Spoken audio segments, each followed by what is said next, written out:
In the name of Allah, the Beneficent, the Merciful, I begin with the greeting words of paradise. Assalamu alaikum wa rahmatullah.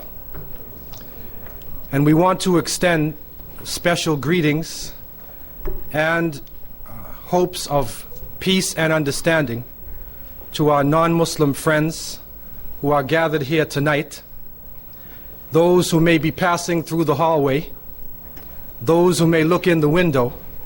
Wherever you are, we also greet you with the greeting words of peace.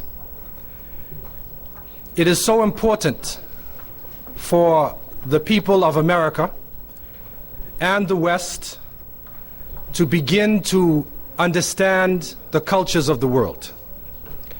And places such as the University of Miami represent a gathering point. It represents an area where students come from different parts of the planet, where people are able to share information, where now with advanced technology we are able to access information from different parts of the planet and to bring it together, and where we are able to do investigations to try to find out that which is true and that which is false. Also, another one of the great blessings of this technology is that we are able to sift through data and to find out that information that is causing confusion. And sometimes historical documentation, or what has come to us as historical documentation, is actually more based upon the opinion of the person who wrote the book as opposed to actual fact. Also, unfortunately, people are influenced by their religions, by the country they live in, or by their culture. And so with the bringing together of information, we are able to look closer at primary documentation to try to understand what is the actual source of the phenomena.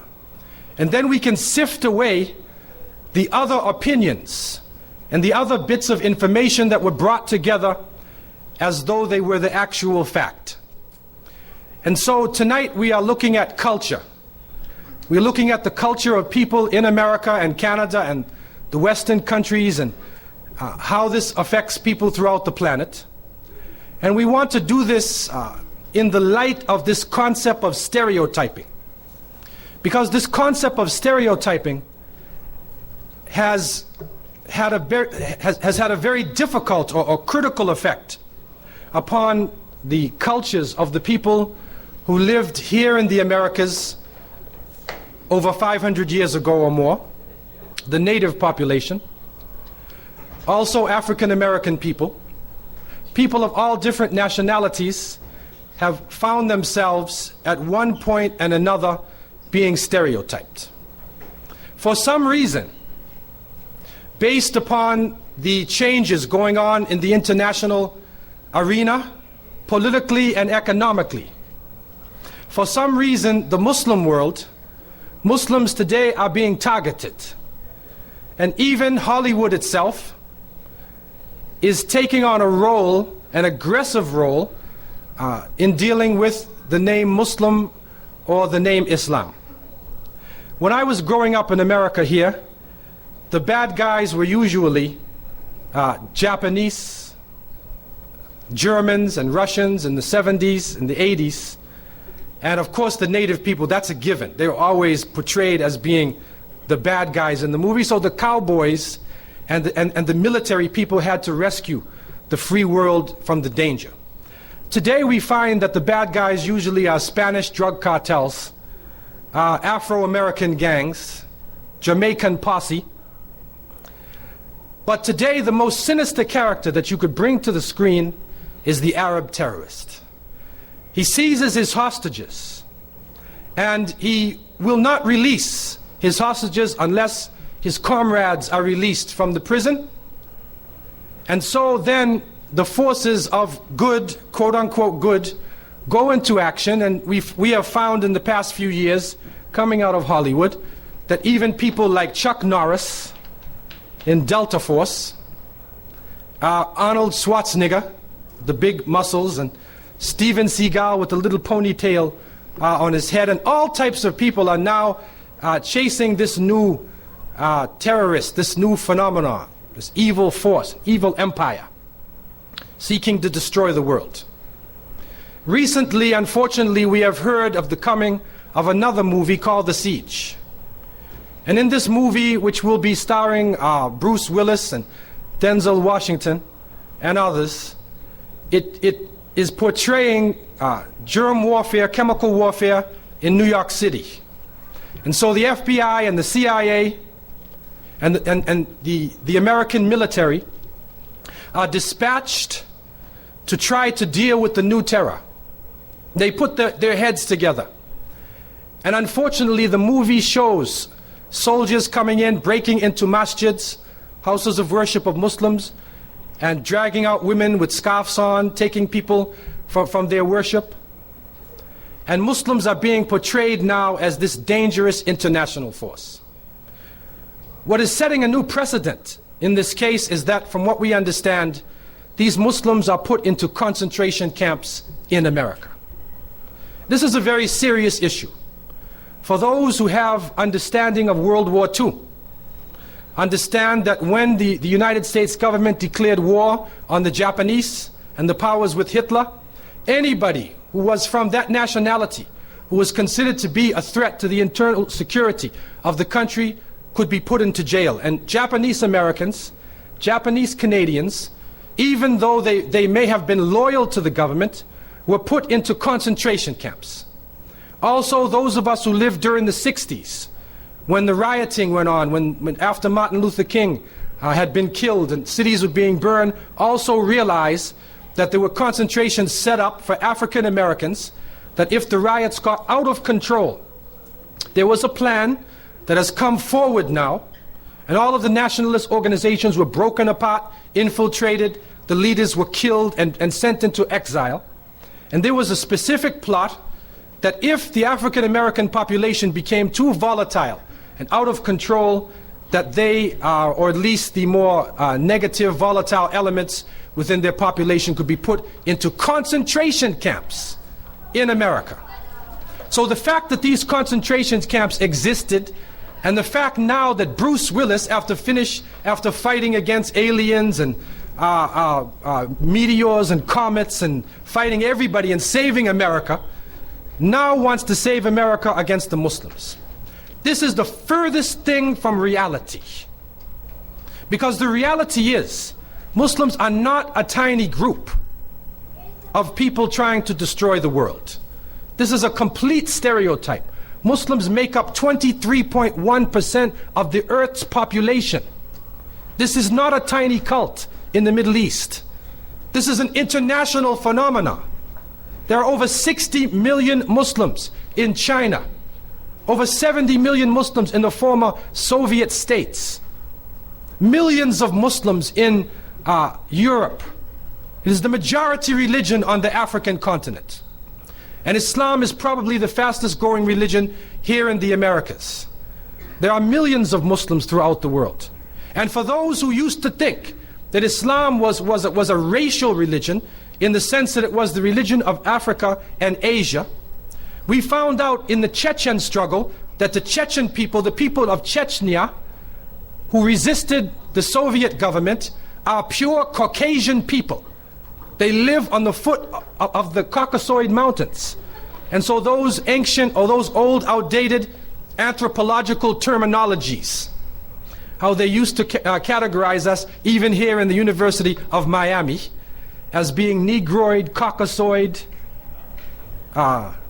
Mongoloid, and so forth and so on. This is outdated.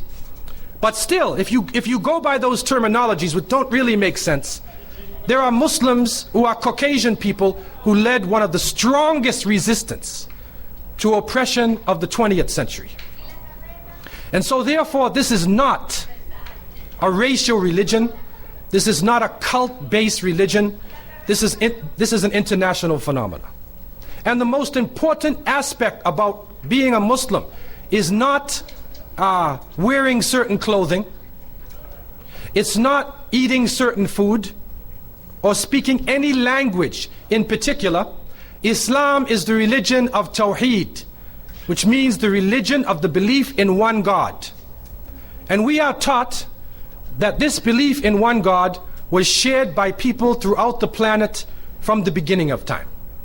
And we are taught that the Prophet Muhammad ibn Abdullah, peace and blessings be upon him, was the seal of a long line of prophets and messengers who came to every nation and every tribe. In the Quran, the book of scripture of the Muslims, in Surah An-Nahl, in verse 36, it tells us, وَلَقَدْ بَعَثْنَا فِي كُلِّ أُمَّةٍ رَسُولًا أَنِ اعْبُدُوا اللَّهَ وَاجْتَنِبُوا الطَّاغُوتَ.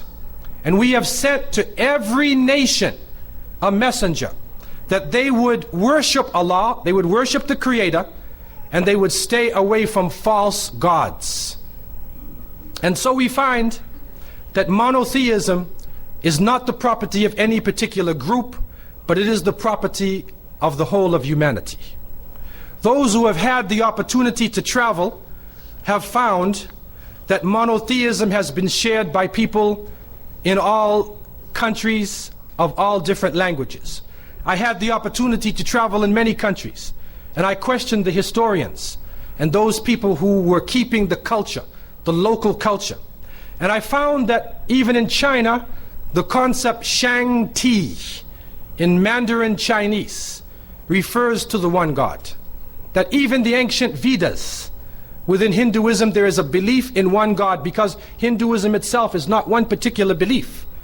In that there is even monotheism in the early scriptures. In Africa, there were many different nations who had the belief in one God. One of the pharaohs of Egypt, Akhenaten, whose wife was Nefertiti. You probably heard of her before. They say she was the first woman to be wearing cosmetics.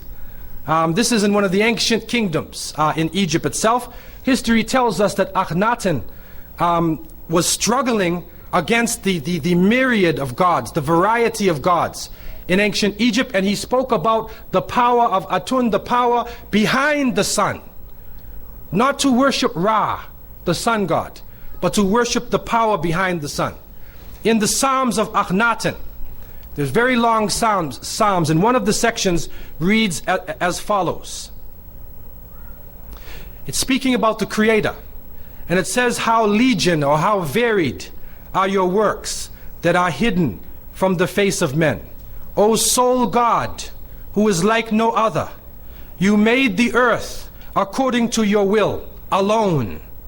Men, cattle, and all beasts, everything on earth that walks upon feet, everything that flies with its wings, foreign lands, Syria, Cush, and the land of Egypt. And you set every man in his place and supplied his needs. Everyone has his provisions and his allotted lifespan. Their tongues are diverse in speech, and their appearance likewise. Their skins are different, for you have differentiated the peoples. This sounds very much like Surah Al-Hujurat. This is like a chapter in the Quran, and you will find this in all the scriptures of monotheism.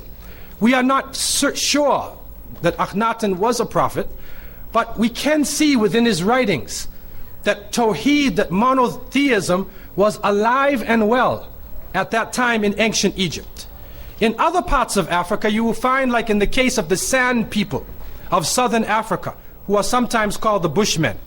The San people are intensely sensitive to a governing life force, an invisible, all-present, omnipotent power beyond the comprehension of people. And to this force is attributed all creation and all manifestations of nature. The Akan people who live in Ghana, one of their sayings is, God is he who knows or sees all.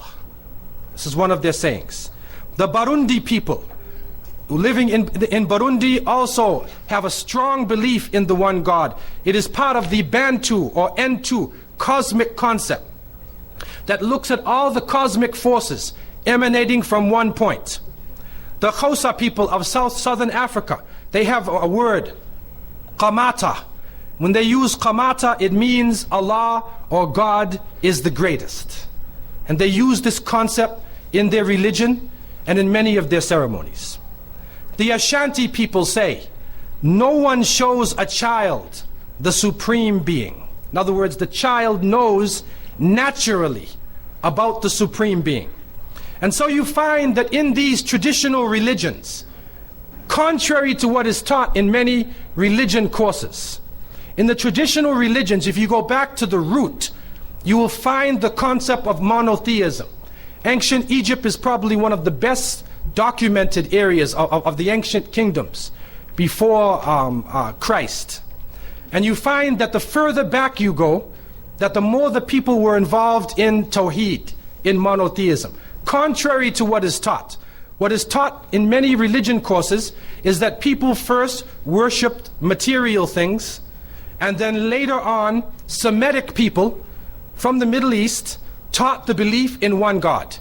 And so the religions of monotheism, Judaism, Christianity, and Islam were developed, and then monotheism spread throughout the world. The Quran itself is contradicting this concept. As it says, وَلَقَدْ بَعَثْنَا فِي كُلِّ أُمَّةٍ. And we have sent to every nation, not to the Semitic, not a jins Asami, not to Semitic people only, but we have sent to every nation the belief in one God. In the Americas, there is a strong belief in one God, and we find the Cherokee Nation and the Wolf Clan in particular, whose oral traditions are still available to those who are able to access these traditions. Dr. Robert Crane, a former advisor to the President of the United States and a part Cherokee, was able to go to these oral traditions of the Wolf Clan. In it, he found that when they would begin traditionally their prayer, they would begin it by saying, Ya Allah. Now, he was a Muslim, or he is a Muslim. And for many years, people used to think that this was maybe a Hebrew saying, a Semitic saying. It is Semitic, but it is Arabic. And the Cherokee people looked to the east. The Cherokee people recognized there were people coming across the ocean long before Columbus. They used to have dwellings in America with over 100,000 people, 3-story buildings. We don't understand this about the Americas. We're stuck with stereotyping that gives us this concept of native people being savages who are only living in huts and had no religion, had no concept, and needed to be civilized. This is part of the racist, imperialistic type of history that has been taught over the years, which brainwashes people into disrespecting themselves, and even to look at documentation and not be able to extract information from this documentation because their minds are so brainwashed and they're so paranoid. The reality is that the native people here in the Americas had strong cultures. They had philosophy, pyramids, and even from the Americas itself, the concept of Tawheed, the concept of one God, was alive and well. And so it is our belief as Muslims, and many historians also take this concept, this belief, that when you look at the religions from the beginning of time, we have to recognize that there was a constant struggle going on between those who believed in one God and those who believed in many gods. This struggle has always existed with human life. We find it more intense at different points in time. But what is important for us to understand is that in America today, we are sort of a hodgepodge, melted down mixture of hundreds of cultures. And we call it American, or we call it Canadian. But nobody is really sure what it actually means. And now that we're going into the 21st century, it is important for us to be able to separate the different elements within that culture and to recognize the roles that these elements play. In this struggle that went on from the early days of human life, there were people who put their worship in the natural world. And so those natural objects that were around them, that appeared to be the strongest objects, they would worship through those objects. So in other words, if people living in desert areas, in many of these areas you find a huge rock or a huge tree. And so many people would worship the tree or the rock, or they felt they would worship the cosmic forces through that tree or through that rock. In some countries that had large rivers, such as those who lived around the Nile, in the Nile Valley, or in the Niger River, or the Congo River, or the Amazon, those who lived around these powerful forces of water, we find that religion was developed around the river. And in many cases, people would worship manifestations of the river, even some of the animals from the river itself, hoping to appease the power and the forces in the river itself. Probably the most common form of worship in the ancient world was the worship of the sun. And that is for obvious reasons. The sun is obviously the largest of all of creation. And that when the sun comes out, the power of the sun, it gives light after darkness. It gives heat in the cold weather. It brings forth the life from plants. And so the sun itself, in a sense, is a life-giving form. And so those who are trying to figure out what is the source of our life, what is the source of the living beings around us, focused on the sun as the main object and developed within their religions a concept based upon the sun. And so we find this concept in all parts of the world. Contrary to some of the beliefs of people, it was even very strong in Europe. I mean, up until now, we still have during our week, at the end of our week, we have Saturday, and then we have Sunday, which is the day of the sun. And this is a concept that they used to have. And what is important for us to understand, especially when we're dealing with young people who tend to be caught up just in images coming at them, that the images within many of the holidays that we have got a number of streams. And especially you could say two main streams that are coming in. There is a stream of monotheism, and there is a stream of polytheism, of those who worship many gods, and those especially who focused on the sun god. In the winter season, around December 25th, the people celebrated the winter solstice. And those of you who have lived in the north, I'm coming from Toronto, Canada, there's 4 seasons, not 2 or 3 like you have here. There's 4 seasons. And these 4 seasons in Canada are very distinct seasons, although El Nino and La Nina are changing that also. But they're very distinct seasons. And so within these seasons, there are certain high points or low points. And the solstice time is the time when the essence of the season comes about. And so the winter solstice would come about somewhere between December, from December 21st, and it goes all the way to around January 6th or so. And so the people of the north would celebrate different holidays, have different occasions based upon the winter solstice. Put yourself in the northern countries. I went to Norway and spent some time with the Muslims in Oslo. May Allah subhanahu wa ta'ala help them. They're really far up north. And also I had the chance to go to Alaska, and there's Muslims in Alaska. Now when we were there in the summertime, and it was time for Salat al-Maghrib, and we looked outside and the sun was still out, somebody looked at his watch and he said, well, that's sunset and it's time to make Maghrib. So we made Salat al-Maghrib that is normally made with the sunset according to the watch, and the sun was out. The time for Isha, they looked at their watch again. It's supposed to be darkness of night according to the fiqh. They looked at their watch and they said, it's time for Isha. We made Isha and the sun was out. Around 1 o'clock at night, I looked at my watch and realized it's time to go to bed, but the sun was out. And so in those parts of the world, you are in a situation where, for the Muslims, you make taqdeer. And the fuqaha have told us that you can use the closest reasonable city for your base, or you can use Mecca al-Mukarramah. And some different fuqaha have used different positions. Where I was, they used Seattle, Washington as the base of their time where they were in Alaska. What is important though is that in the wintertime, there is a period where there is no light. You are literally in darkness 24 hours of the day.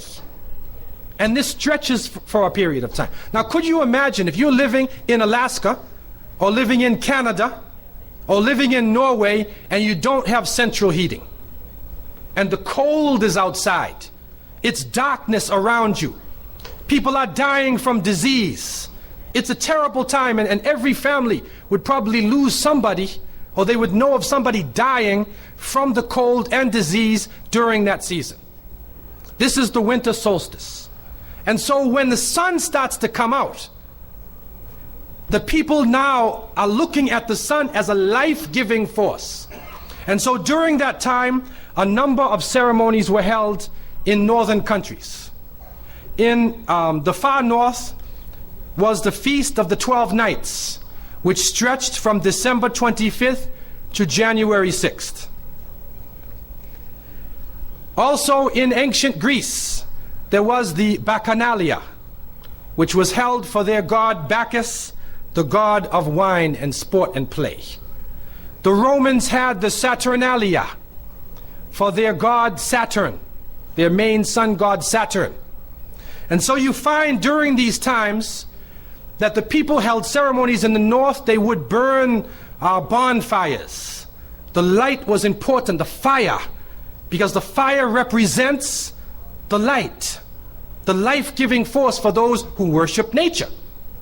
Also in the north, they recognized that there was one tree that despite the cold would still remain alive.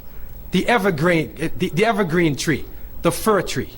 And so in some cases they would take this fir tree, believing that there was powers of life within the tree, and they would put it in their homes, set it there and put a light on the top of it, or burn them in the front, or they would make mistletoes and put them over their doorways, a type of what we would call ta'weez or tamima. It is an amulet, and they would hang the amulet over their doors, hang the amulets in their home, hoping that this fir tree, that this so-called life-giving force would protect them from the danger of the winter. And so their ceremonies developed around this. And this went on for hundreds of years. We also find in the ancient northern countries, we find the Druids, and the Druids of the north. And they carried out special ceremonies surrounding the mistletoe and surrounding the fir tree and the beliefs, and they would meet within circular areas. And they had a secretive cult that spread throughout the far northern countries. One of the interesting individuals, and you can look this up if you can find it in the dictionaries or encyclopedias, is a man called Mithra or Mithras. This is a very mysterious character. And when you look at history, you find that this individual called Mithra was born on December 25th. His day of the week was the 7th day of the week, that we still call Sunday. He was supposed to be the son of the sun god himself, and they had a special sacrament made up of bread and wine, and they would make this drink during this time, and supposedly he died for the sins of the people. Sounds familiar, doesn't it? But when you try to find Mithra or Mithras in the encyclopedias, they, through state intervention, erased the name. Why is this? That is because after the time of Jesus, Isa alayhi salam, when his followers, when the message began to spread, and they went north, and you'll see within historical writings that Barnabas, one of his disciples, met a man named Saul or Paul, who later called himself Paul. Paul said he saw Jesus on the Damascus road, and he went to the disciples, but the disciples turned against Paul. Only Barnabas stayed with him. But when Paul and Barnabas went into Greece, Barnabas left him. Now, what is the reason why they all left him? What are the concepts coming through Paul?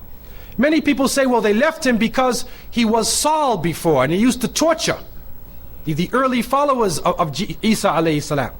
But also you can see, and if you look at present day Christianity, that most of the concepts of the Trinity, of the blood sacrifice, the original sin, and most of the concepts which relate to more than one God are coming through Paul. The preachers are quoting Paul sometime more than Jesus during their sermons. And so Barnabas left Paul.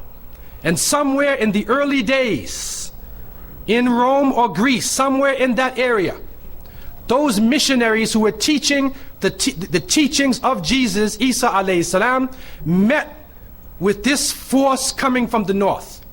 And so you will see in ancient Roman history that in some cases the Roman emperor would go out to the Colosseum and the gladiators would be fighting each other and everybody's cheering for the gladiators. Sounds like one of our football games. They would go to the Colosseum, right?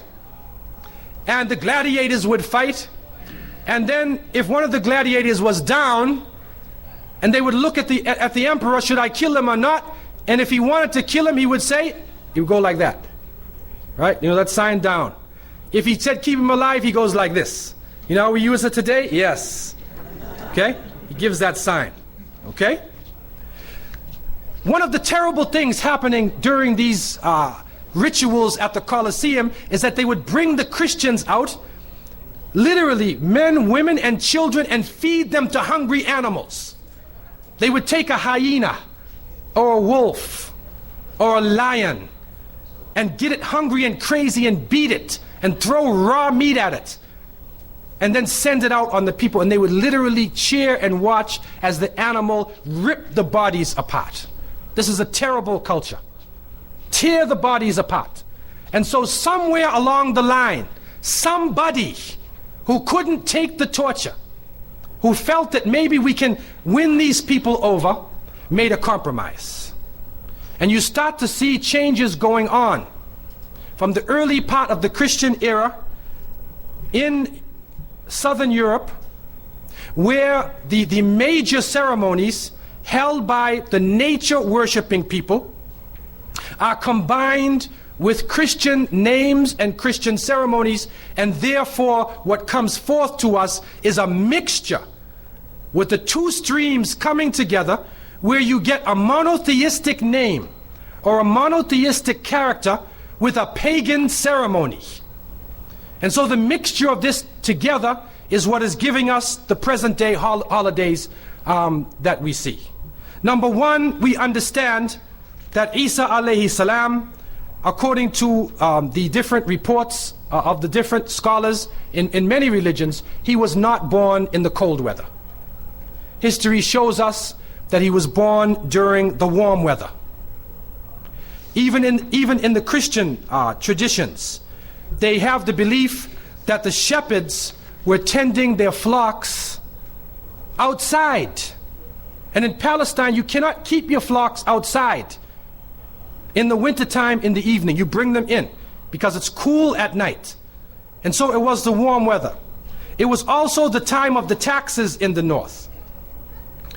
In the story coming in the Quran, when we see the mention in chapter 19 in verses 24 to 25, and we see the mention of the story of Mary, because it is the belief of the Muslims that Maryam, may Allah be pleased with her, was a virgin, and she had dedicated her life to the worship of one God, prayer and fasting, and by the power of Allah, that the Creator breathed His Spirit into her, and she conceived Jesus. He said, be, and it is. She conceived Jesus, Isa alayhi salam, without a father, without a man. That is a belief of Islam. It is also a belief that when she felt the pain of the pregnancy, that the angel came to her and told her to go outside of the city. She went outside of the city to a remote area, and there she found a palm tree, and she found water. And it was speaking about rutub, janniya. It was speaking about a type of rutub or a type of dates. And those who know, who have lived in the desert area know that when the dates become ripe, when you start to see the color of the dates change, because dates are not brown, you know. Dates are originally red and they're yellow, they're other colors. But they turn the brown. It's at the height of the heat that the dates become ripe. And so it's at that time that she gave birth to Isa alayhi salam. So from different points of view, different historical points of view and different religions, we understand that Isa alayhi salam was not born during the winter season. He was born in the warm weather. So who was it that was born in the winter season? What is that? Who is that character now? Let us become detectives and try to find out the answer to this problem. Number one, you have to understand this concept of Saturn, the concept of Bacchus. When they are portrayed by the different artists who drew pictures of them or the sculptures, they're usually portrayed as a heavy-set man with a white beard. And when in the Sistine Chapel, Michelangelo drew his picture, you could see the long flowing beard, and there are actually pictures of this man on a sled being drawn by snakes with wings. Snakes with wings. Snakes do not normally fly. But in this case, the snakes have wings, and the heavy-set man is on his sled being drawn by these flying animals. Sound familiar to you now, doesn't it? He's being drawn by the flying animals. He's performing miracles.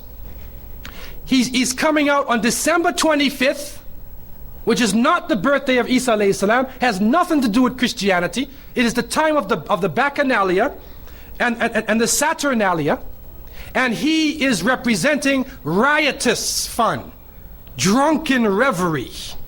And so what happens on Christmas, the Christmas season, especially in America? People today are not even thinking about Isa alayhi salam. They're not even thinking about Jesus. They're looking how they can get drunk. On Christmas, what is going on? In the Caribbean and many parts, if they offer you a Christmas pudding, or Christmas pie, or Christmas drink, watch out. Because it's probably laced with rum or wine. That's the spirit of the season. Now this riotous occasion that was going on went so far that the Christian church banned it. And the Church of England, according to historical sources, actually banned it all the way to 1647. It was prohibited in England to celebrate Christmas because they saw Christmas as being a pagan holiday. This is an official position taken by the Christian church, the Church of England, who were known at that time as Puritans. What happened was an individual was superimposed. A name was superimposed. We hear about the name of Saint Nicholas. Saint Nicholas. Now, according to some historical reports, Saint Nicholas was a Christian bishop who lived in the 4th century in Asia Minor, which is now known as Turkey. He was a very thin man, very austere. He used to spend his time in prayer and fasting. And he loved children. And he spent his time dealing with children. And because of this now, his name, some believe, was imposed upon that day, and Saint Nicholas or Saint Nick comes into that position as being the main man of the day. There's another concept which is even deeper than that. And that is that Saint Nicholas himself is actually coming from the ancient writings of Beowulf. And in these writings, which are done in the Scandinavian region, we find the name Nick or Nickel or Nicker. He was known as a demon, the demon of the north. He was known as the evil spirit of the north, the name of Odin, the evil principle. And so in Germany and in many of the northern countries, the people actually looked upon this so-called Saint Nick as being an evil force, and they would tell their children in the wintertime, don't go outside, because if you do, Nicholas will come along, Nickel will come along, he'll capture you, put you in his bag, and take you away. And so they used it as a negative concept. In Isaiah, in what is left of the Bible, in chapter 4, in 14:13, the devil is known as the prince of darkness. And it is an understanding that his throne, the seat of his power, is in the north. Somewhere in the north is the seat of power of this evil. And so the Germans also, when they depicted this Nicholas, or this Pelznickel, as they would say, Pelznickel in German, it means a furry devil. When they depicted him, they depicted him as a man with red fur. He had red fur coat, and his base was in the north, and he was the essence of evil. And the Church of England till 1647 took the position that this celebration could not go on. So what we are actually seeing is that the Christmas occasion was actually the time of evil. It was the time of the belief in the Saturnalia and the Bacchanalia. And because of this, they shifted the occasion to New Year's Eve. They shifted all of their feelings and their merriment and their evil to New Year's Eve. Now, before we go to that, looking back at Christmas, what is happening now in Christmas season? I don't know what goes on in Miami, but in the northern cities, on Christmas occasion, they put lights around and Santa Claus parades. Do you have a Santa Claus parade here? They have Santa Claus parades, and St. Nicholas is outside, and he's in the streets, and everybody's talking about St. Nicholas, and the poor children are taught that St. Nicholas is going to come down your chimney. Most people don't have chimneys in Miami anyway, but a 350-pound man is going to come down your chimney and bring you presents and keep his clothes white and red, and go to all of the homes in the area and put presents in your stockings and put presents under your tree, and then fly back out into space. And the poor father who sweat and toiled all year to get you the presents, gets no credit for the present given to the child. St. Nicholas comes down the chimney, gives you this present, flies off into the night. And many of us were raised thinking, believing in this. Some of us would sneak into the night and look and see our father putting the present under the tree. We knew what he was doing anyway.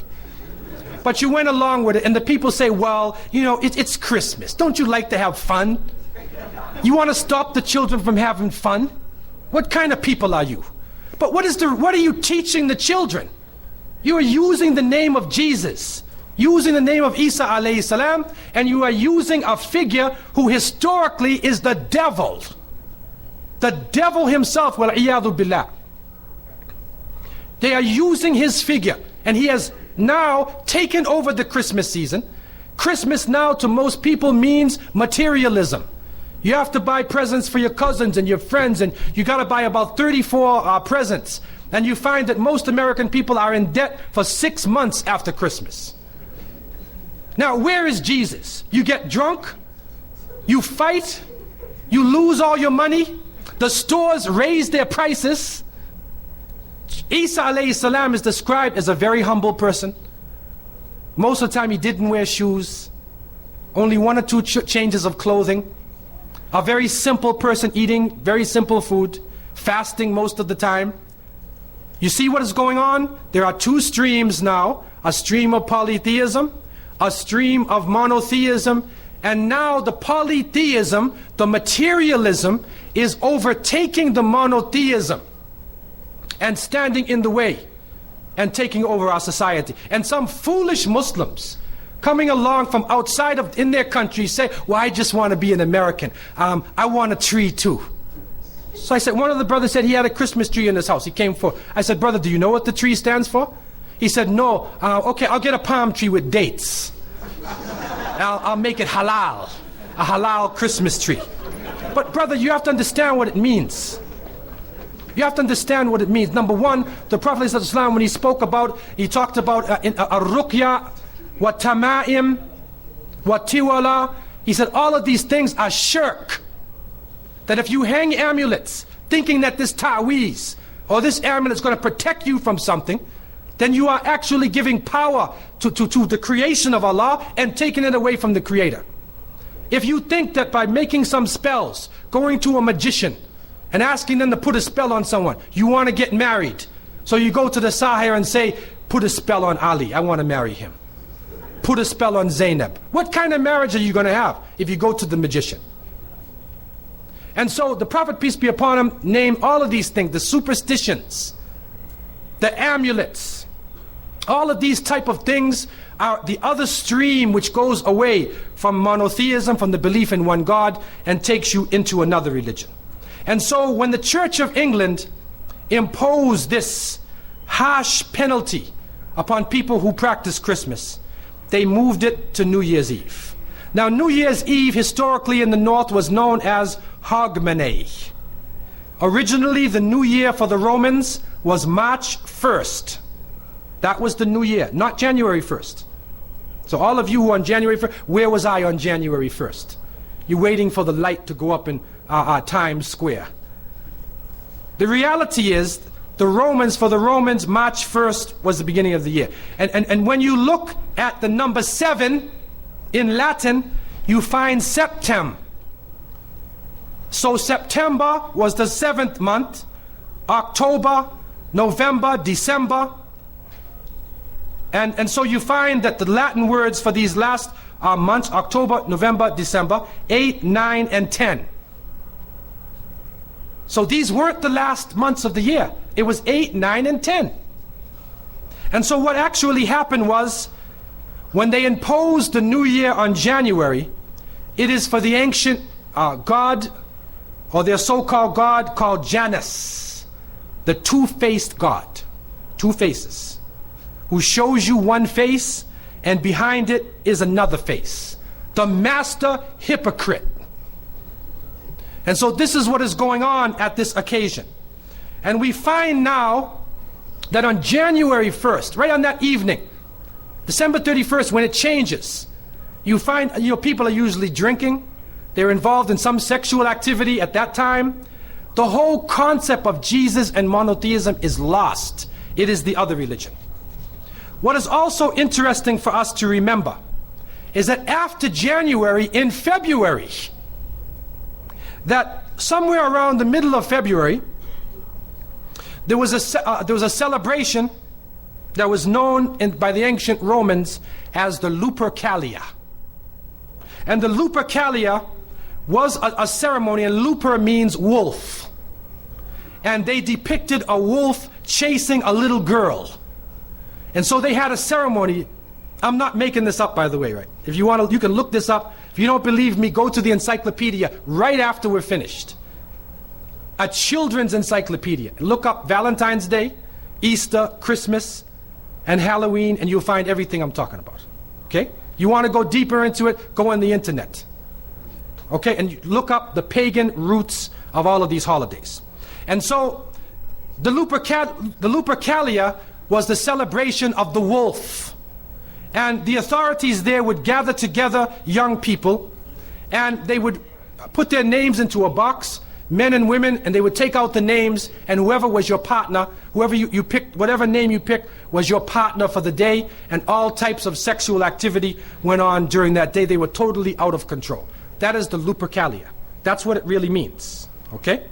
Now, around February 14th, around 270 AD of the Christian era, a bishop by the name of Valentine, he was trying to work with the Roman soldiers because the Roman emperor had imposed upon his soldiers that anybody who joined the army could not get married.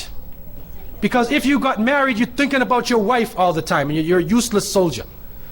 But the soldiers wanted to get married, so Saint Valentine worked with them, and he was captured by the Roman emperor, he was imprisoned, and he was beheaded. And so a legend formed around St. Valentine's Day. In one case, it said he even helped a blind young girl. He was trying to help her get married. And so she wrote a note, and it was found in his jail cell, "To my Valentine." And so from that date, somebody making that compromise brought together the two streams. And so now you have Valentine's Day. So on that occasion, and it's in the school system, if Muslims are sending their children to school, you got a problem on Valentine's Day. Because they make them do Valentine's cards. In some cases it becomes mandatory in some classes. Now they even have in Canada, I don't know about here, you can buy a Valentine's Day card, somebody will come and sing, or somebody will bring food, and they make it very lavish. And so what happens is young people are forced together on that occasion. And for those who are part of the monotheistic tradition, who understand that the relationship between men and women should be done in a sacred way within marriage, and not in a loose way before marriage. And we see what is happening in the society itself. We see what has happened to the standards, even in the White House. So we understand what is going on in the society. That's because people have lost their limits, the hudud. The limits have been broken up. And so those who are maintaining the limits in the monotheistic religions, and in those people of consciousness, recognize that St. Valentine's Day is really part of a pagan holiday where people are carrying out the so-called wishes of Venus or Aphrodite, their little son called Cupid. And he shoots you with an arrow. You know that story? He shoots you with an arrow and you fall hopelessly in love. And some Muslims say, I want to get married, I'm in love. You're in love. What is love, man? There is kafa'ah. In fiqh there is kafa'ah, suitability. Yes, there should be an attraction between husband and wife. But the Prophet, peace be upon him, spoke about the beauty, about wealth, about genealogy, right, nasab, and about deen. And he said, marry people for their religion, for their deen, their taqwa. That is the basis of the marriage. And so, St. Valentine's Day is another time that we have to take a stand. And we will have a question and answer period at the end, but the position we are taking is the young people should have nothing to do with Valentine's Day. You have to step out of that completely. In Christmas, another problem faces us. What do you do? Do you give presents? Do you take presents? What do you do? Are you involved? One of the greatest benefits after my belief in Allah, in accepting Islam, was when Christmas season came, and as a Muslim we don't give any gifts. And Christmas even came, we said Alhamdulillah. At that time we have another way of expressing ourselves during that season. And so Muslims should not be involved. In some cases, if the person is your neighbor or somebody and they give you a gift, the Prophet, peace be upon him, accepted gifts. So it is possible to accept a gift as long as you're not involved in the ritualistic parts of the occasion. But if you want to give a gift, give it at another time during the year. So they understand that we have other things. We have our Eid. We have other times. Let them invite them for food during the Eid al-Adha. Give them something at that time. Give sadaqah at different points in time. Now as we go toward the spring season now, we're following their calendar. We find that the spring solstice season comes about. Now this is another very powerful season. In this time, the darkness and the cold are leaving. And now the spring is coming. Light has returned. It is the resurrection of life after death.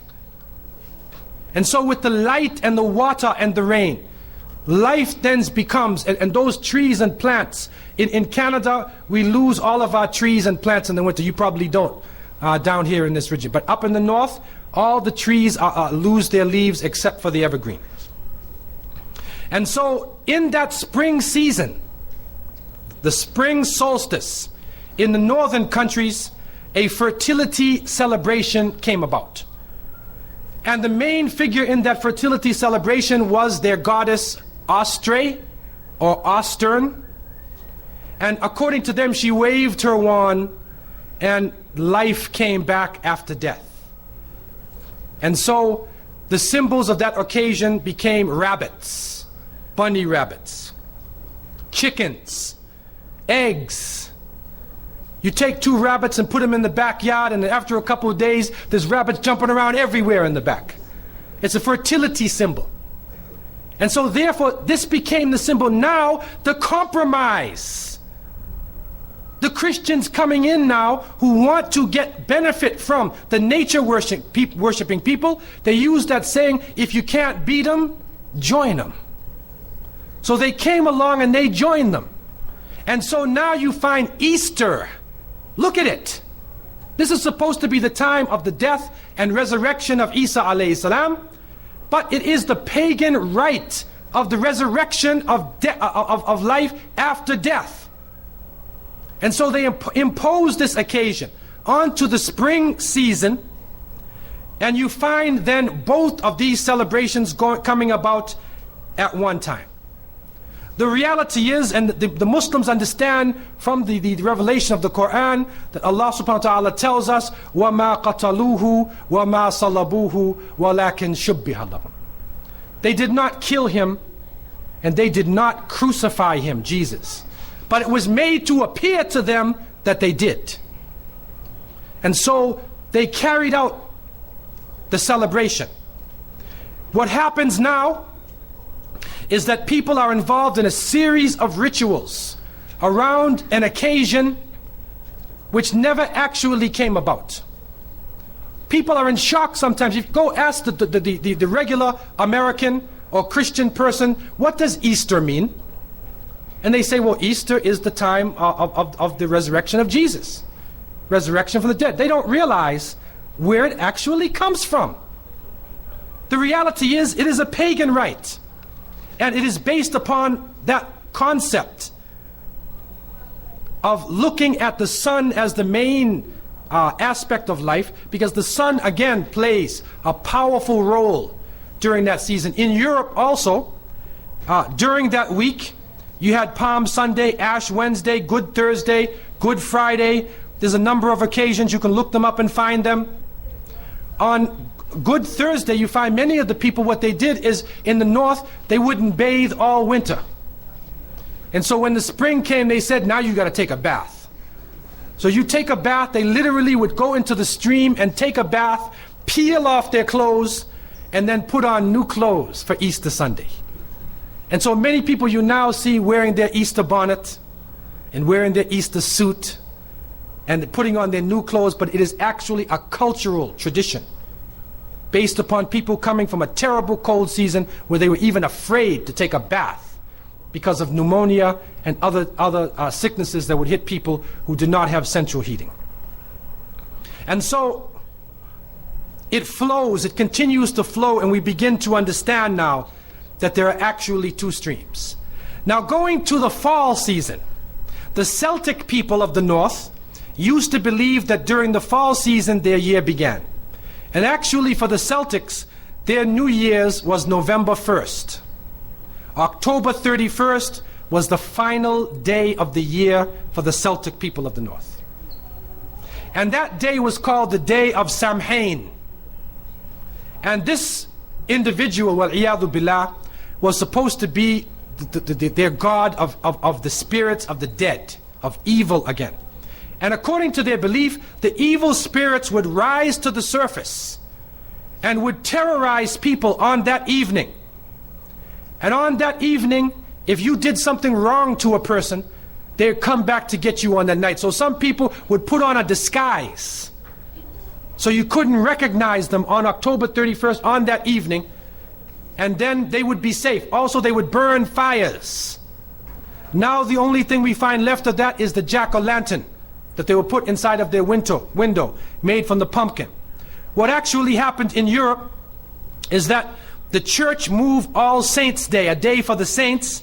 They moved it from May 13th to November 1st in 1834 AD.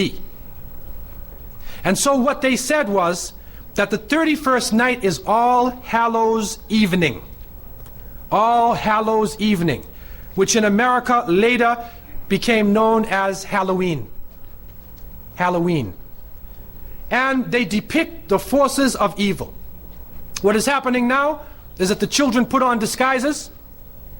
They dress as little devils, little witches, as goblins, vampires, anything evil, and they go out, and now with the new American way, they do trick-or-treat. and they come to your house asking for food. Do they do that here in Miami?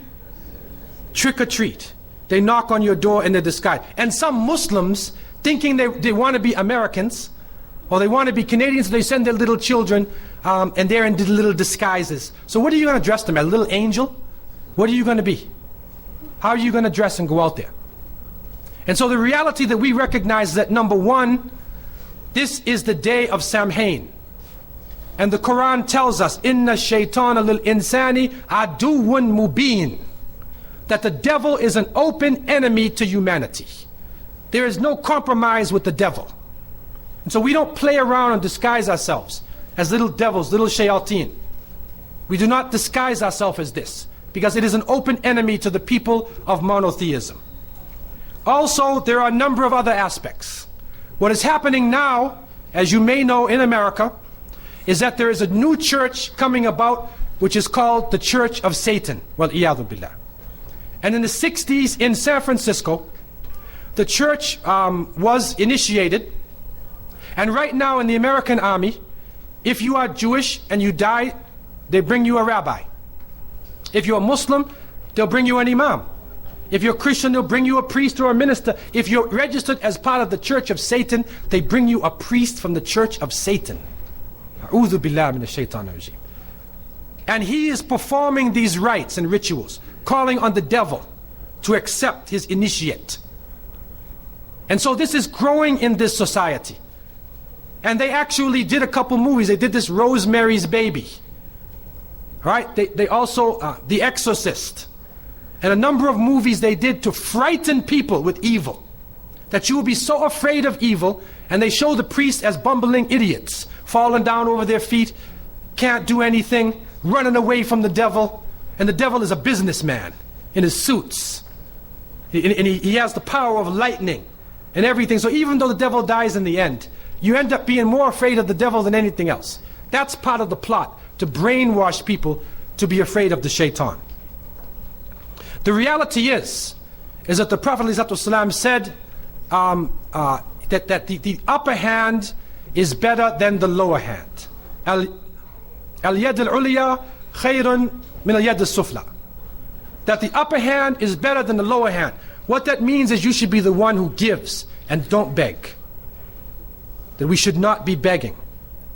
And so to send a Muslim child out to trick or treat is a demeaning, lowering thing. You're asking them to beg people for food. Then they're dressed up as a way that they're not. Then when the candies and things come in the bag, how do you know what it is they actually gave you? Is it halal? Most of the candies today are made with gelatin, with glycerin. They're made with pork products. We had one person in our area, in the Boston area where I grew up, one person in our area, in our project, he used to sit back and he used to give everybody X-Lax. You know X-Lax? He'd give you chocolate and he puts X-Lax in the thing. And then he goes around and waits the next day to see everybody. So they can do anything to you, man. You have no control over the situation. You have no control. And what is also happening is that there are some evil, wicked-minded people who are attacking children on that night. I don't know about Miami, but in Canada now, they openly say on the television, do not send your children trick-or-treating by themselves. Do not go in darkened streets. Move as a group. Don't go to a house that you don't know the people on the inside. And there are literally groups of Satanists who are capturing children, and they're performing a rite, sacrificing the child on that evening of Samhain, supposedly to get more spiritual power. It's happening right now. And so from so many angles, Muslims should have nothing to do with Halloween. And if your children are in school, go to the teacher. Go to the teacher and make it clear to the teacher, we do not involve our children in these ceremonies. Even the Jehovah's Witnesses will go to the teacher and tell them, take my child out of Halloween. They don't even believe in that. Take my child even out of your Christmas. They're not involved in that. What can happen during these occasions, if you want them to draw pictures of pumpkins or, fall plants, okay. But we don't want to be involved in these confused rituals that are giving signals from many different angles. And so, in conclusion, we recognize the fact that the present system of rituals and holidays in this country and in the Western countries is a confused hodgepodge of cultural rituals. And it is important for Muslims to have basira, that they should have the insight to look through affairs and do not just blindly follow the ways of the Christians and the Jews. The Prophet, peace be upon him, said, you will follow them. You will follow the people who came before you inch by inch, foot by foot. Even if they crawl into the hole of a lizard, you crawl inside there with them. And then they said, who are these people? Are they the Christians and the Jews? And the Prophet, peace be upon him, said, who else? And so it has come to pass. And you can't Islamicize these occasions. You can't use Arabic names and Islamic symbols to make it halal. We have to take a stand. And secondly, it is important for Muslims to cherish their own holidays. When the Eid al-Fitr comes, take the day off. There are some Muslims who go to work on Eid. They go to Eid prayer and they go to work. So what happens to your children? They don't have a chance to relax and enjoy themselves. Organize an activity. Bring their families together. Eat together. Do things together. Remember Allah subhanahu wa ta'ala together. Make it a happy occasion for them. They will remember their Eids. Eid al-Fitr, Eid al-Adha. If they don't, then they get involved in Christmas, in Easter, in Halloween, where even in the Christian tradition now, it is confusing. And many of the Christians now, Seventh-day Adventists, Jehovah's Witnesses, and many people are taking a stand. And they're saying, we do not want to follow the pagan religion. So what about those who have been blessed with monotheism?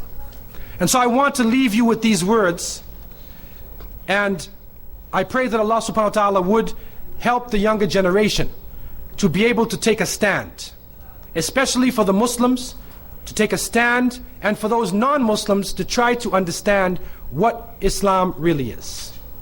To try to understand that our society, what we are living in our society, our moral standards are being lowered to the point where if people of conscience do not take a stand, then we will be living in a state of confusion. In Canada, common law marriages are practiced more than regular marriages. In Quebec, in the French province of Canada, it has the highest, second highest rate of common law marriages on earth is in Quebec. And they say these marriages only last at the most 5 years. So if the families are broken apart, if children are being molested, if women have no sanctuary or protection in the society, even in the White House, if nowhere is safe, then the basis, the essence of the society itself is become rotten. And this will influence the economic situation, the political situation, all aspects of life. So I leave you with the thought that people of conscience should take time, study history, go back to the source of the religions, and you'll find that all of the religions are based in Tawheed, in the oneness of God. It will take you right back to the source. And when you think about a Muslim now, realize it's not somebody who's thinking about blowing up the Empire State Building. That's stereotyping, that's Hollywood. That's Hollywood. Islam is based on peace, submission to the Creator. When we meet each other, we say, Assalamu alaikum, peace be upon you. And we pray for peace for all people. That's a Hollywood fantasy. And we only hope that they would leave us alone and start chasing the aliens who they believe are their real enemies, and leave our community alone, deal with the aliens, okay, and let us live as human beings together in peace and in harmony. I leave you with this. أقول قولي هذا وأستغفر الله لي ولكم والسلام عليكم ورحمة الله وبركاته.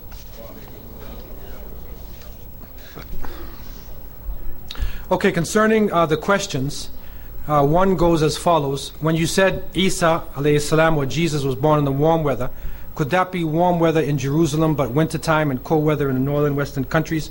Please clarify. No, that is warm weather everywhere, because in Palestine itself it is cold in the winter.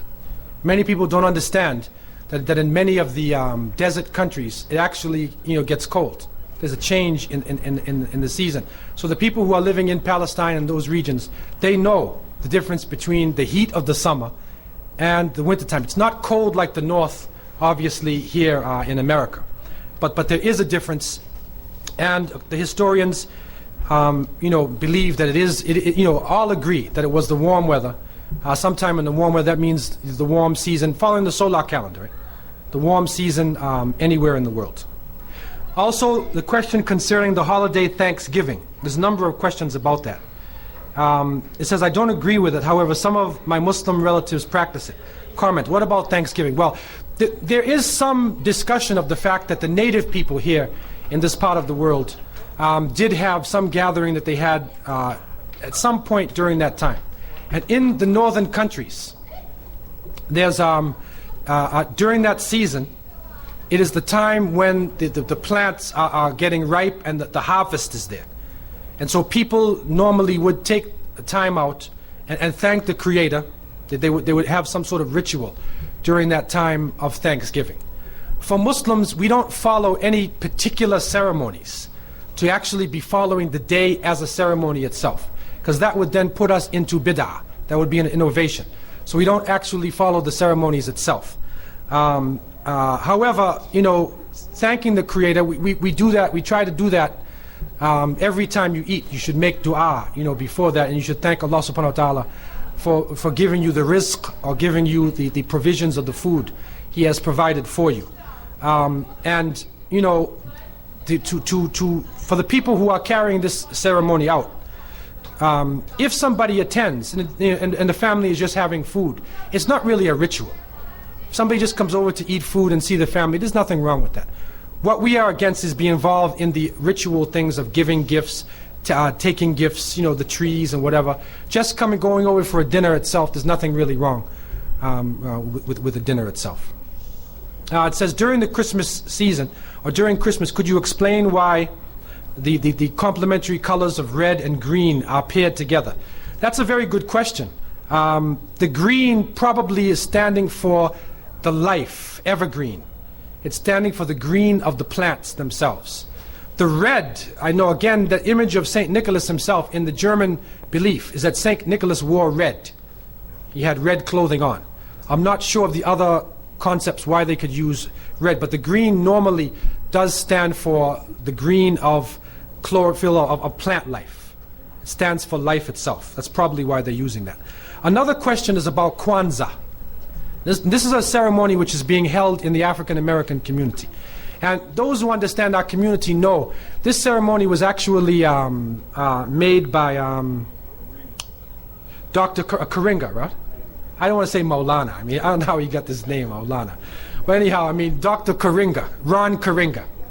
And those of us who lived in the 60s know him as a pork chop nationalist, who was involved in a form of nationalism, and he had his organization.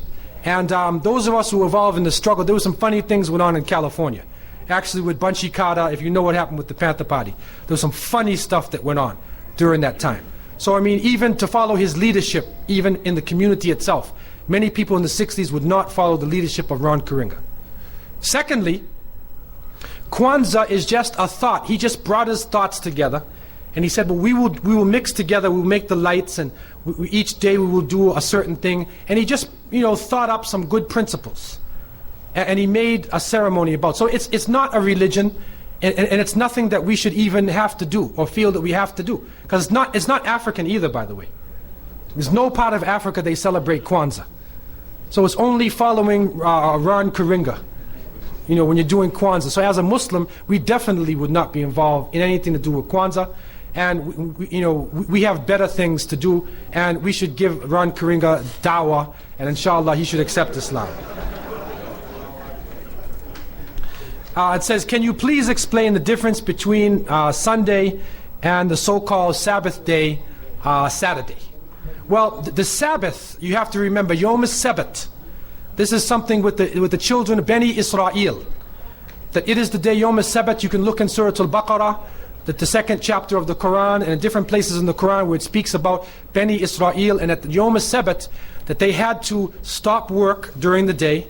They had to make their prayers, remember the Creator, and they were actually tested on the day of the Sabbath, when Allah actually sent fish jumping all in the water, and they weren't supposed to catch the fish, and so they used their mind and their guile in there, and so they put the nets out on Saturday, and then brought the nets in filled with fish on Sunday.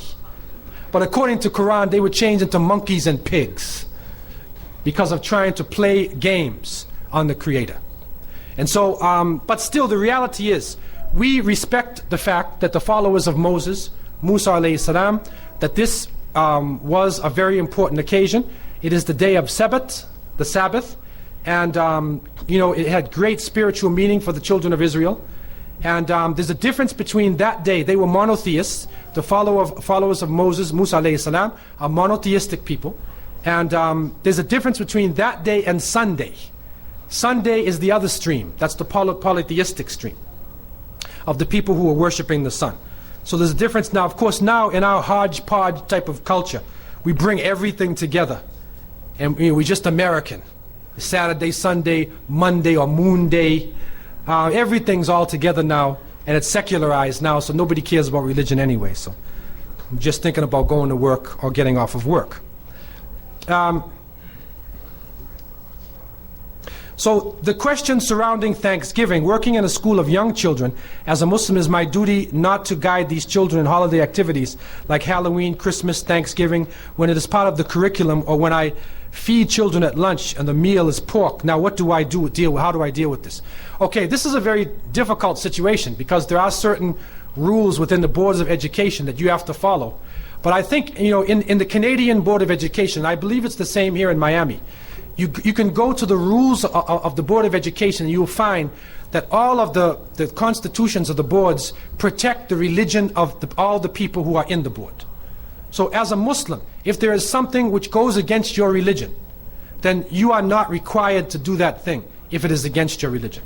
So the best thing to do would be to go to the Board of Education itself, speak to a higher official, and explain the situation, that the handling of pork, things like that, is against your religion. They understand that because of kosher type concepts. And also explain about Halloween and whatnot, and that you don't want to be involved in those occasions. Do it in a very sober, dignified way. And inshallah, I believe that they would let you not be involved in that, because they're realizing that this is against your religion. Yeah.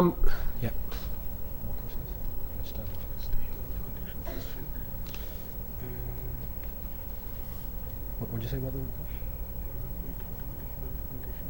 Oh yeah, okay. Now there's another question here, celebrating birthdays itself. Now there's a number of discussions surrounding birthdays. I mean, the birthdays were not celebrated in the time of the Prophet ﷺ. They were not celebrated. And actually, when you see the concept of the birthday with the candles and the light for each of the birthdays, that more than likely goes back to pagan worship through the fire and the sun god. So therefore, it is not actually an Islamic practice to be celebrating birthdays. And it is nothing wrong with knowing when your birthday is and things like that, but we don't have ritualistic practices. It's not within our tradition really to have that. It says, there's a question here that says, what about the pagan roots of Muslim holidays like the Hajj? Okay, this is a strange question. And I don't know how much the questioner knows about the Hajj itself. But the pilgrimage to Mecca, which is the 5th pillar of the 5 pillars of Islam, is based upon the Prophet Abraham. The Prophet Ibrahim alayhi salam, who with one of his wives, he was married to Sarah, and she could not have children, and he took his servant Hajar or Hagar as a wife. And according to our traditions, the 3 of them went to Mecca, known as Becca, and they established the Kaaba, the house of worship. And so during that time when Abraham alayhi salam left Hajar in Mecca and went back to Sarah, who was in the north, and Hajar ran in between 2 mountains. She was searching for water. It's very hot. And so the rituals, the manasik al-Hajj, the rituals of the Hajj are based upon the actual story of Ibrahim alayhi salam, what he went through. And also the temptation, he was tempted by the shaitan, the devil came to him, and so he stoned the shaitan. So all of the rituals during the Hajj itself are based upon monotheistic teachings. The Prophet Muhammad, peace be upon him, who saw himself as the continuation of the message of Moses, of Abraham, Moses, Jesus, all of the prophets of monotheism, he confirmed what was brought, and through revelation, he gave us the manasik al-Hajj, or the rituals of Hajj, which brought back to life the story of Ibrahim alayhi salam. And so Muslims come together with all of the people of the world, and they recognize their relationship with Abraham, with Moses, with Jesus, with all of the prophets through that pilgrimage itself. The black stone, which in some traditions it is said that it came from Jannah. This was put in, or paradise. It was put in by Ibrahim himself. And there is no worship of the stone itself. Even the Umar ibn Khattab, one of the Sahaba, said to the stone, because the Prophet Muhammad kissed the stone, and he touched the stone as part of the circumambulation of the Kaaba. And Umar said, you're only a stone. And it's only because I saw the Prophet, or I knew the Prophet, peace be upon him, did it, that I would even do this. So there's no worship of the stone itself, and it is not based upon any pagan religions that came before. I think that's a misunderstanding. Also, there is a question about, you have some non-Muslim friends, and you go out with them, but you're not doing anything haram. Is this okay? We have associates, and we have people who are very close to us. And when the Quran is speaking about awliya, لا تتخذ اليهود والنصارى أولياء بعضهم أولياء بعض, that do not take the Christians or the Jews, people who believe other religions, as your awliya. That means your close friends, somebody who you would tell your secrets to, because there is some difference in our understanding. Because through culture, through people, the prophets, some of the prophets were not accepted by other believers in their religions. Islam itself accepts Moses, accepts Jesus and Mary, and also accepts Muhammad. May Allah be pleased with them all and send peace to them all. They're all accepted as prophets of God, and that and Mary as being a righteous woman, and that they are accepted in the way of their traditions, not as idols or not as gods to be worshipped. So therefore, because of this crucial difference in belief, we have association. But when it comes to certain aspects that deals down with the essence of religion, the Quran tells us that you should have this close allegiance, your allegiance, al-wala wal-bara, that this allegiance should be for those who are following a similar way of life. One of the great blessings that we are experiencing here in America is the fact that we are able to rub shoulders with people of different religions and different traditions. And that is good, that is fine. But it is important to understand that it is not part of American culture, or is not supposed to be part of the culture, that you melt down your culture and you become something else. This is not the essence of being an American or a Canadian. What it means is that there are certain laws, you respect the rights of individuals in the society. You do not harm them. You live as a civil person in society. But everybody is allowed to have their religious beliefs and to cherish their beliefs. And nobody's religion should be stereotyped. Everybody has this right, or we're supposed to have this right within this society. If you don't have the right, then something's wrong. So we cherish this aspect. However, when stereotyping comes in, then name-calling starts, and prejudice begins. That is prejudgment, where you see a person, and based on their clothing and based on their language, you would judge them. I hope that from tonight, that we can all take these few words only as the opening of a door, that we all need to do some research, and we all need to try to understand concepts and beliefs, our religions, holidays, everything that we're doing from the source. Understand where it is. And don't be fooled by a television commercial, by bright lights. Don't be fooled by Santa Claus smiling at you. Don't be fooled by any of those images that are propagated in beautiful ways. let us go to the roots of the issue and deal with the truth. I leave you with these words, and I ask Allah to give you a safe journey home. And may Allah forgive me for any mistakes that I have made. Subhanakallahumma wa bihamdika. Nashhadu an la ilaha illa anta. Nastaghfiruka wa natubu ilayk. Bismillahir Rahmanir Rahim. Wal 'asr innal insana lafi khusr illa alladhina amanu wa 'amilus salihat wa tawasaw bil haqq wa tawasaw bis sabr. Wa sallallahu ta'ala sayyidina Muhammad wa alihi wa sahbihi ajma'in. Wa akhir da'wana alhamdulillahi rabbil alameen. Wassalamu alaykum wa rahmatullahi wa barakatuh. You have rights that women in this country never dreamed of until perhaps this generation. He said, Prophet Muhammad, do not kill civilians. Virgin Mary is revered in the Quran. She works miracles. Prophets, according to the Quran, were all one brotherhood. Because if you add something that is not essential, you're going to draw them away from the religion.